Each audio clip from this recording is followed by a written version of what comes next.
Assalamualaikum warahmatullahi wabarakatuh. Kami dari kelompok 6 yang beranggotakan Ahmad Ridwan Hasibuan, Fakhrul Roji Nasution, Vivi Kriyanti. Di sini kami akan menjelaskan tentang mekanisme transmisi kebijakan moneter.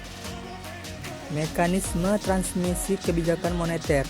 Mekanisme transmisi kebijakan moneter didefinisikan sebagai jalur yang dilalui oleh sebuah kebijakan moneter untuk mempengaruhi kondisi perekonomian, terutama pendapatan nasional dan laju perubahan harga. Konsep dasar mekanisme transmisi kebijakan moneter dilalui dari instrumen kebijakan yang mempengaruhi sasaran operasional, sasaran antara, dan sasaran akhir. Besar target inflasi yang ditetapkan Bank Sentral dan pencapaian target inflasi tersebut akan ditentukan oleh jalur transmisi mana yang lebih dominan dalam perekonomian. Sehingga memahami mekanisme transmisi adalah kunci untuk dapat mengarah kebijakan moneter agar dapat mempengaruhi perekonomian real dan tingkat harga. Jalur kredit dalam transmisi kebijakan moneter. Dalam jalur kredit, diyakini bahwa kebijakan moneter bisa mempengaruhi perekonomian melalui penawaran kredit dari perbankan, bank lending channel, dan melalui neraca perusahaan balance sheet channel, di mana kebijakan moneter mempengaruhi kemampuan perusahaan dalam memperoleh sumber pembiayaan eksternal dari perbankan. Transmisi melalui jalur kredit dibedakan menjadi dua jalur, yaitu yang pertama jalur kredit bank. Transmisi kebijakan moneter melalui jalur kredit bank dapat dijelaskan dalam dua tahap. Tahap pertama merupakan transmisi di sektor keuangan yang terjadi pasar uang, karena Bank Sentral melakukan kebijakan moneter. Tahap kedua, transmisi kebijakan moneter dari perbankan ke sektor real terjadi di pasar kredit. Jumlah kredit yang disalurkan perbankan akan berpengaruh pada sektor real dan investasi melalui perkembangan investasi dan perkembangan konsumsi. Melalui perkembangan investasi, volume kredit perbankan dan suku bunga kredit yang merupakan biaya modal berpengaruh terhadap permintaan investasi dan aktivitas produksi perusahaan. Yang kedua, jalur neraca. Jalur neraca didasarkan pada prediksi teoritis bahwa kredit yang diberikan oleh perbankan melalui lembaga keuangan bergantung pada posisi keuangan yang tercermin dari kondisi neraca peminjam. Secara khusus, bank akan melihat jumlah aset atau kekayaan bersih peminjam pada neraca. Posisi keuangan yang kuat memungkinkan peminjam untuk mengurangi potensi risiko pemberi pinjaman, yang dilihat baik dari kemampuan untuk mengembalikan pinjaman yang digunakan untuk proyek investasi maupun kemampuan penawaran jumlah anggunan yang besar untuk meminjam pinjaman yang diajukan.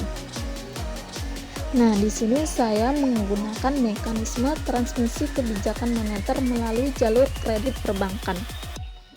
Dalam skema pertama, jalur kredit bank atau jalur pinjaman bank, selain memfokuskan pada penyaluran dana, bank juga memberikan pandangan bagaimana kebijakan moneter berpengaruhi perekonomian.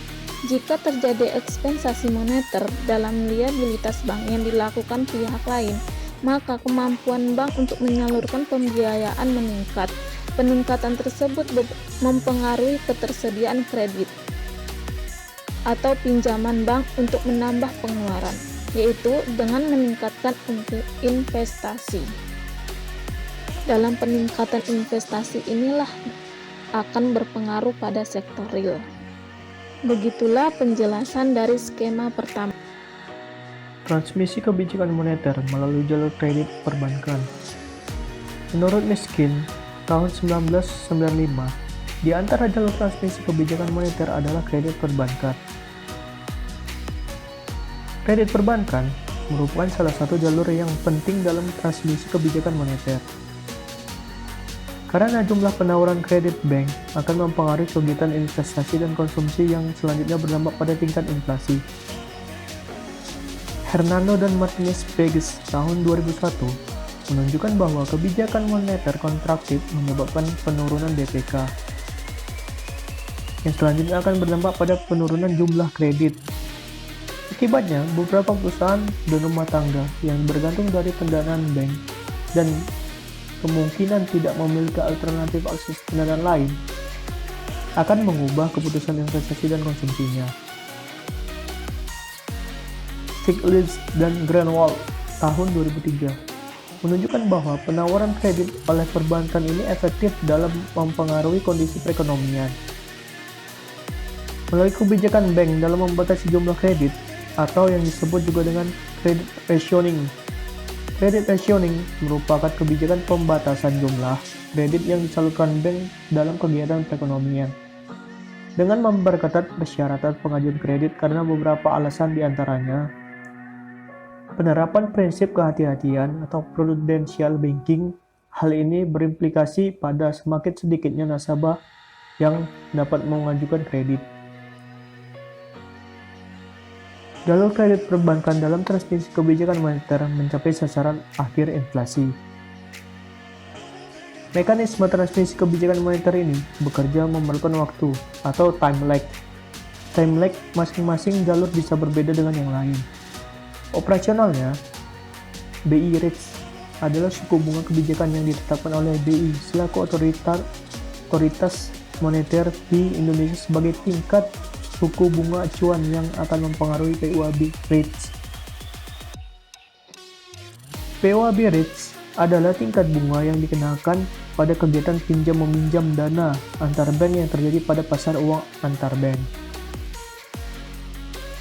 DBK atau dana pihak ketiga adalah dana yang diperoleh bank dari masyarakat.